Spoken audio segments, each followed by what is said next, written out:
안녕하세요. 크립토토마토 인사를 드립니다. 계속해서 상승 랠리가 이어지고 있는데 비트코인 보시면은 5,300불이라고 나와 있죠. 꽤 높은 가격까지 계속해서 올라가고 있는 그런 추세입니다. 자, 그리고 알트코인들 역시 열심히 달려주고 있는 그런 모습들이 보여지고 있습니다. 계속해서 이렇게 상승이 이루어져 가지고 매일매일 이렇게 시세표 볼 때마다 웃음이 나올 수 있는, 미소가 지어질 수 있는 그런 상황들이 계속해서 지속적으로 이어졌으면 참 좋겠습니다. 자, 첫 번째 소식 보도록 하겠습니다. 이제는 카카오톡으로 XRP를 주고받을 수 있습니다. 자, 이것에 대해서 어제 많은 시청자분들께서 언급을 해주셔가지고 저는 전혀 몰랐거든요. 그래서 이것에 대해서 알려주신 여러분들께 진심으로 감사의 말씀을 전하면서 이 소식을 전해드리도록 하겠습니다. 이제는 카카오톡으로 XRP를 주고받을 수 있습니다. 이 프로그램은 바로 개발자이신 기파랑님께서 이렇게 만드신 프로그램이고요. 이름은 리플 챗봇이라고 합니다. XRP 팁봇과 이제 비슷한 이름이라고 볼 수가 있겠는데, 이제 리플 챗봇. 자, 리플은 회사이고 리플사에서는 XRP와 리플사를 분리시키기 위해서 노력을 하고 있기 때문에 혹시라도 이런 점에서 나중에 이름이 바뀔 수 있는지 그런 부분도 좀 기대가 되고 있고요. 자, 이 앱 플러그인 리플 챗봇을 사용하기 위해서는 친구 추가해서 리플 챗봇을 찾아서 추가를 하신 후에 이제 같은 카카오톡 유저 중에 리플 챗봇이 있는 사람에게 XRP를 전송을 할 수 있게 된다라고 합니다. 자, 사용 방법도 굉장히 간단한데 일단 여기에서 XRP 전송이라고 치시면은 리플 챗봇이 물어봅니다. 이러한 형식으로 이렇게 기입을 해주십시오. 그래서 아이디와 XRP 수량을 딱 넣으면은 이렇게 자동으로 이렇게 AI가 이렇게 이야기를 해줍니다. 자, 수신자는 이 아이디이고 몇 개 XRP. 그 후에는 비밀번호를 물어봅니다. 그래서 비밀번호를 여러분들께서 입력을 하시면은 리플 챗봇에서 이제 상대방에게 XRP를 전송을 하게 됩니다. 그리고 XRP를 받은 사람에게는 이제 실시간으로 알림이 오고 있다라고 하고 있고요. 또한 잔고가 궁금하면은 자신의 잔고를 이렇게 치면은 이제 챗봇이 알아서 잔고가 몇 개 남았는지 알려주는 그런 기능도 있다라고 합니다. 자, 이게 다가 아니고요. 암호화폐 시세가 궁금하시다 그러면은 팁봇에게 물어보면은 AI가 이렇게 직접 답변을 주기도 한다라고 하니까 이제 여러가지로 꽤 많은 기능을 가지고 있는 그런 팁봇이라고 볼 수가 있겠습니다. 자, 이렇게 여러가지 좋은 기능이 있는 리플 챗봇이라고 볼 수가 있겠는데요. 물론 이런 기능을 사용하기 위해서는 상대방 역시 카톡 아이디 그리고 리플 챗봇이 챗봇 플러그인이 설치가 되어 있어야만 그 사용이 가능하다라고 합니다. 저는 카톡을 많이 사용하는 편이 아니라서 아직까지 이렇게 실행은 해보지 않았고요. 여러분들께서 다 카톡 가지고 있으실 텐데 이제 그 친구 추가해서 리플 챗봇을 추가를 하시면은 더욱더 자세한 사항을 아실 수 있으리라고 생각이 됩니다. 자, 이렇게 멋진 개발을 해주신 이 기파랑님께 다시 한번 감사의 말씀을 전달을 해드리면서 이 리플 챗봇 흥할 수 있기를 바라봅니다. 자, 그 다음 오늘 소식 전달을 해드리도록 하겠는데, 얼마 전에 이 리플사가 INATBA International Association of Trusted Blockchain Applications에 이제 함께 참여하게 되었다, 창립 멤버로서 함께하게 되었다라는 그런 소식을 전달해 드린 적이 있었죠. 이게 꽤 큰 모임이기 때문에 이제 브래드 갈링하우스가 직접 나와서 가입 인사까지 남겼던 그런 일도 있었습니다. 자, 그리고 바로 오늘 그 그룹에서 창설식을 가졌습니다. 개설식이라고 해야 되나요? 그것이 실시간으로 방송이 되었었는데 거기서 이제 중요한 부분 한 부분을 이렇게 여러분들께 소개를 해드리려고 합니다. 자, 여기 계신 이분의 이름은 젤레나 마딜이라고 하고요. 영국에 위치하고 있는 유럽 부흥 및 개발은행, 정식 이름은 European Bank for Reconstruction and Development의 수석 법률 고문을 맡고 계신 분입니다. 자, 그럼 이분이 오늘 뭐라고 하셨는지 한번 보도록 하겠습니다. 좀 중요한 말들을 하셨는데 들어보도록 하시죠. We are seeing that's a little bit concerning is that many of our countries of operations are seriously considering the use of cryptocurrencies and even cryptocurrency exchanges. I think it's more of a signaling. They want to signal to the world they're open for innovation. There is a worry, really, that if these products are developed without robust regulatory framework, they may be developed with a suboptimal anti-money laundering, counter-terrorist financing, and consumer protection measures. 예, 유럽의 나라들이 암호화폐와 암호화폐 거래소 사용을 진지하게 고려하고 있다. 다시 한번 말씀드리지만은 이 관련된 나라들이 암호화폐와 암호화폐 거래소의 사용을 진지하게 고려를 하고 있다라고 이렇게 이야기를 시작을 합니다. 그리고 또한 그들은 세상에 우리가 암호화폐를 사용할 준비가 되어 있다라고 신호를 보내고 있는데, 그러면서도 한 가지 걱정이 있다. 바로 이런 기술의 발전이 확실한 규제 없이 이루어진 것인가, 혹은 규제가 완전하지 않아서 자금 세탁이라든지 테러 자금 조달 혹은 소비자들 보호 쪽에 문제가 생기지 않을까, 그러한 염려들을 가지고 있다라고 이렇게 이야기를 하고 있습니다. 제가 앞서서 강조했던 부분 다시 한번 자세히 보자면은 암호화폐를 사용할 준비가 되고 있고 진지하게 고려하고 있으며, 암호화폐뿐만 아니라 암호화폐 거래소 사용, 자, 암호화폐와 암호화폐 거래소 사용, 이 블록체인 기술이 처음 사회에 적용이 된다 그러면은 금융 관련 쪽에 가장 먼저 적용이 되고 많은 득을 볼 수 있을 것이라고 사람들이 이야기를 하고 있죠. 자, 그리고 이 금융 관련된 암호화폐 회사 중에 이 거래소와 연동해서 사업을 하는 것, 그 암호화폐를 사용할 때 거래소와 함께 사용할 수 있는 그런 시스템 무엇이 있습니까? 예, 바로 엑스래핏 머릿속에 바로 떠오르시죠? 자, 지금까지 리플사의 행적을 보면은 리플사 지역 모임에 유로피언 유니언의 의원이 참석을 한 적도 있었고, 영국의 멀큐리 FX 유로 엑심뱅크는 엑스래핏 사용자이기도 하죠. 리플사 같은 경우는 계속해서 유럽 쪽 관계자들과 만남을 가지고 있었고, 영란은행은 리플사의 고객이기도 합니다. 그리고 또한 영란은행에서 암호화폐를 맡을 수 있다라고 그런 부분에 대해서 제가 영상을 공유를 해드린 적도 있었죠. 자, 그래서 언제나 그렇다시피 이 규제 문제가 해결이 되지 않으면은 본격적으로 암호화폐 관련된 사업이 진행이 되기가 힘듭니다. 그래서 출범한 단체가 바로 이 단체지요. 제가 어제 지나가는 말로 저희가 이렇게 표면적으로 알 수 있는 그런 소식들 말고 저희가 볼 수 없는 곳에서 많은 일들이 일어나고 있을 것이다 라고 이렇게 말씀드렸었는데, 모르긴 몰라도 저희보다 훨씬 더 일찍 이런 금융 관련 사업자들은 리플사와 XRP에 대해서 알고 있었을 것입니다. 그리고 그것에 대해서 논의를 해왔고 확신이 들어서 적극적으로 사용을 하겠다는 의지를 보여주고 있는 것이죠. 자, 이 사람이 말은 안 했어요. 어떤 회사이고 어떤 소프트웨어 말은 안 했는데, 자, 은행 관계 업자가 나와가지고 암호화폐랑 암호화폐 관련된 거래소 그 서비스를 사용을 하고 싶다. 물론 리플사 기술이 아니라 다른 업체도 있는 것 아니냐라고 이야기를 해주실 분도 계실 텐데, 자, 그럼 저희가 여기서 생각을 해볼 수가 있습니다. 지금 암호화폐 관련 회사들 중에서 금융 관련된, 송금 관련된 사업을 하는 회사가 몇 개가 될까요? 일단 리플사가 있겠고 스텔라가 있겠고, 그 다음에 잘 쳐줘봤자 규모도 작고 파트너십도 굉장히 적은 나노 정도를 들 수가 있겠죠. 이 중에서 그동안 큰 은행들과 그리고 유럽 쪽의 지도자층들과 일을 해왔던 리플사가 가장 유력하다라고 저는 개인적으로 생각을 하고 있고, 리플사가 여기 속해 있는 멤버이기도 하고요. 그래서 저는 이렇게 생각합니다. 이것은 딱 리플사 아니면은 R3다. 이들이 본격적으로 사용을 준비하고 있는 회사들의 기술은 딱 두 개, 리플사 아니면 R3 둘 중에 하나인 것 같습니다. 혹은 둘 다일 수도 있고요. 자, 이렇게 해서 저희가 기대를 하고 기다렸었던 일들이 점차 이렇게 진행이 되고 있는데, 자, 여기서 끝이 아니고 좋은 소식은 계속됩니다. 이 센텐더 뱅크 원페이 FX를 사용하고 있죠. 원페이 FX는 엑스커런트의 기술을 기반으로 만들어진 송금 앱입니다.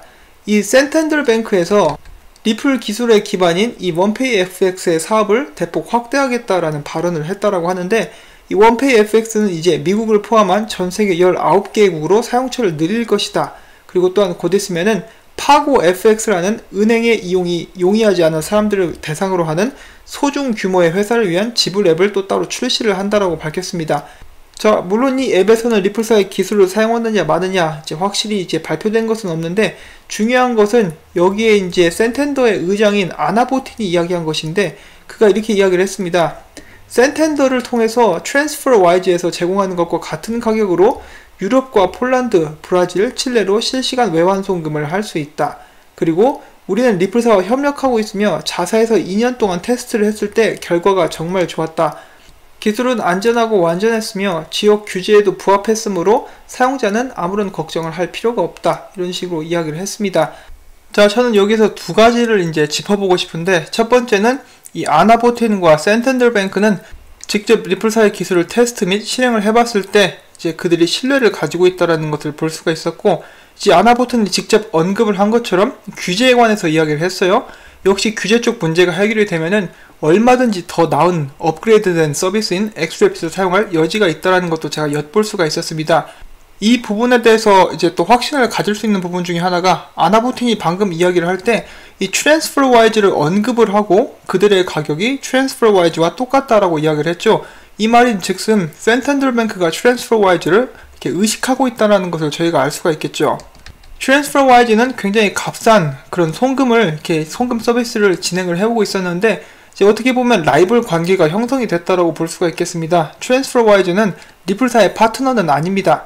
이 센텐들 뱅크가 트랜스퍼 와이즈와 경쟁을 할 수 있었던 그런 부분에서도 이제 리플사의 기술이 주요하게 작용을 하지 않았나라고 생각을 해보고 있고요.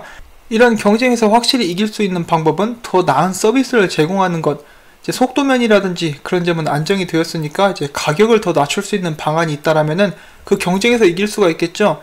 가격을 낮추는 가장 좋은 방법은 이제 디지털 자산을 송금할 때 쓰게 되는 것이죠.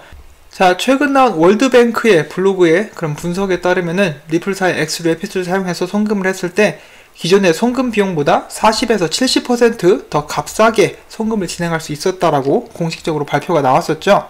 이런 점들을 봤을 때 센텐들 뱅크에서 엑스래핏을 사용하는 것은 이제 완전히 시간 문제다라고 생각을 해볼 수가 있겠고, 그렇게 되기 위해서는 이 규제 쪽 먼저 시급하게 정말 규제 쪽 문제가 빨리 해결이 돼야 될 것 같습니다. 지금 다들 기다리고 있어요. 얘네들한테는 생존이 걸린 경쟁입니다. 그래서 그 누구보다 어쩌면 저희보다 더 다급하게 규제에 관련된 문제가 해결되기를 바라고 있을 수도 있습니다.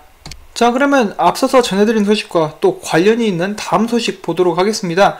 최근에 세계 경제 포럼의 분석에 의하면 전 세계 40개 이상의 중앙은행들이 블록체인에 관심을 보이고 있다. 물론 여기서 블록체인이라고 하는 것은 디지털 화폐를 말하는 것인데요. 그들의 이제 CBDC라고 하죠. 중앙은행 디지털 발행 화폐를 이야기하는 것인데, 각국에서 이렇게 법정 화폐에 연동된 코인이 나온다. 그러면 각 나라에서 다른 나라와 함께 이렇게 돈을 주고받을 때 중간에서 이제 교환 역할을 해줄 수 있는 브리지 커런시가 당연히 필요하게 되겠죠. 자, 그래서 리플사가 수년 전부터 해왔던 일이 있습니다. 제가 얼마 전에 비슷한 영상을 공유를 해드렸었는데, 비슷하지만 다른 영상, and which is why I'm actually employed by Ripple because so we actually work very closely with about 40-50 central banks across the globe, including Bank of Thailand. 태국 중앙은행을 포함해서 전 세계 40개에서 50개 중앙은행 관계자들을 만나왔다. 자, 40개에서 50개 중에 여기에 포함되어 있는 40개랑 몇 개가 겹치게 될지 모르겠는데 꽤 많은 숫자가 겹칠 수 있게 되겠죠. 그래서 지금 블록체인에 관심을 가지고 있는 전 세계 40개 이제 중앙은행들은 리플사와 만났던 그런 중앙은행들이 대부분일 것이다 라고 생각을 해볼 수가 있겠습니다. 자, 이 세상의 흐름의 변화는 그 누구도 막을 수가 없습니다. 모든 중앙은행들 점점 신기술에 대해서 관심을 갖게 되고, 제 개인적인 생각으로는 결국에는 모든 국가에서 중앙은행이 발행한 디지털 화폐를 갖게 될 것이라고 생각을 해봅니다. 왜냐하면 각 중앙은행들 역시 다른 나라의 중앙은행들과 함께 일을 해야 하는데, 기술의 발전 속도가 맞지 않으면 여러가지로 불편한 점이 많이 나오겠죠. 그리고 IMF 같은 곳에서 계속해서 블록체인에 대해서 알아볼 것을 권장을 하고 있기 때문에 점차 하나둘씩, 그리고 더욱더 많은 숫자들이 디지털 중앙화폐를 발행하는 쪽으로 이렇게 넘어가지 않을까 싶습니다. 그리고 그 디지털 코인들이 나왔을 때 그것의 중간 다리를 역할을 해주기 위해서 리플사는 계속해서 부단히 몇 년 동안 이렇게 일을 하고 있죠. 저는 정말로 이런 점들을 봤을 때 미래가 굉장히 밝다라고 생각을 하고 있고요.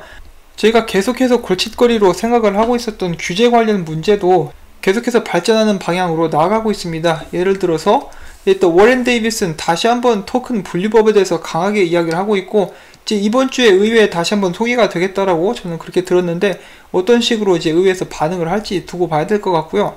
그것과 더불어서 오늘 SEC에서 다시 한번 이 암호화폐 관련된 가이드라인을 이렇게 출시를 했습니다. 이 가이드라인을 만드는데 반년 정도가 걸렸다라고 하죠. 기존에 저희들이 알고 있었던 내용에 비해서 그렇게 새롭게 추가된 내용은 없는 것 같은데, 정식적으로 나왔으니 몇 가지 이렇게 표시된 목록을 보자면은, 증권이 아닌 디지털 자산은 분산 원장 기술과 디지털 자산이 개발되었고 작동이 가능해야만 한다. 괄호 열고 개인이 그의 토큰을 네트워크에서 즉시 사용할 수 있도록 그런 것이 가능해야 된다. 두 번째로, 토큰은 투기의 목적보다는 구체적인 사용처가 있어야만 한다. 셋째로, 토큰 가치에 대한 전망이 제한적이어야 하며 통화로 청구될 경우 암호화폐 자산이 가치 저장으로서 역할을 할 수 있어야 한다. 몇 번을 생각하고 이런 것을 읽어봐도 저는 XRP가 절대로 증권이 아닌 것 같습니다. 모든 사람이 이미 알고 있는데 공식적으로 좀 이런 것을 발표를 좀 해줬으면 좋겠어요. 아니면은 이 토큰 분류법 통과가 돼가지고 SEC의 뚝배기를 깰 수 있는 그런 계기가 될 수 있었으면 참 좋겠습니다. 자, 그리고 또한 이 블록체인과 암호화폐 관련된 국제기구, 이 기구의 활약도 저희가 크게 한번 기대를 해볼 수가 있겠죠. 최근에 비트코인을 비롯해서 많은 암호화폐들이 상승을 했기 때문에 저희들이 기분 좋게 이런 시장을 지켜볼 수가 있게 되었죠. 자, 그런데 저는 개인적으로는 XRP만의 상승이 따로 있다라고 생각을 하고 있고, 그 상승은 아직 시작도 되지 않았다라고 보고 있습니다. 실제로 제가 어떨 때 보면 좀 답답한 것이 이런 회사들 중에 XRP처럼 실사용예가 확실하고 제대로 사용이 되고 있는 코인이 하나도 없는데 XRP보다 다른 코인들이 올라가는 것을 보면은 조금 이해하기도 힘들기도 하고요. 이제 좀 안타깝기도 합니다. 그렇지만 지금 당장 오르지 않는다라고 해도 그 어떤 것보다 길게 봤을 때 가장 그 기능이 확실하고 실생활에서 가장 많이 사용될 코인이라고 저는 생각을 하고 있습니다. 그리고 그 가치를 사람들이 알게 되었을 때 지난번에 밥 아저씨가 이야기를 했던 것처럼 사람들이 그 가치를 알게 되었을 때 다른 곳에 있었던 자산이나 자본들이 XRP 쪽으로 몰리게 될 수 있을 것이라고 저는 기대를 해봅니다. 근데 또 사람이 살짝 간사한 게 저 같은 경우는 이제 XRP 가격이 낮았을 때 정기적으로 계속 이렇게 조금씩 샀었는데 이렇게 가격이 올라가고 나니까 이제 가격이 올라가서 좋긴 한데 더 이상 사기는 싫어요. 물론 시간이 지나고 이것이 저점이 될 거라는 느낌이 오면은 다시 이제 구매를 시작하겠죠.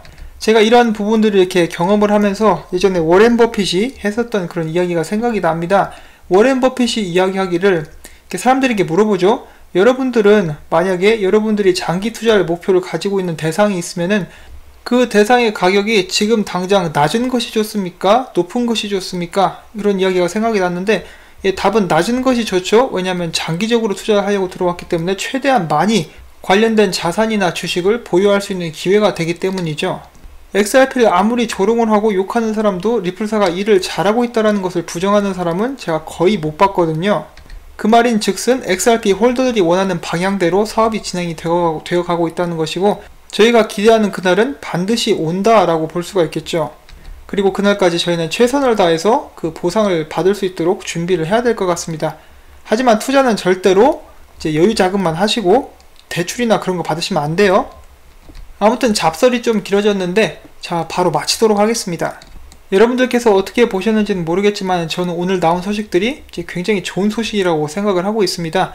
이제 미래가 밝다는 것을 다시 한번 또 알려주는 그런 소식들이었는데 여러분들께 도움이 되셨다면 꼭 구독과 좋아요 그리고 제가 계속해서 이렇게 열심히 일을 할 수 있도록 광고 시청을 처음부터 끝까지 꼭 부탁을 드리도록 하겠습니다. 여러분이 주시는 그 광고, 토마토 양분으로 제가 매일매일 채널을 유지하고 열심히 일을 할 수가 있기 때문에 다시 한번 감사의 말씀을 전해드리면서 저는 이만 물러가도록 하겠습니다. 안녕히 계십시오.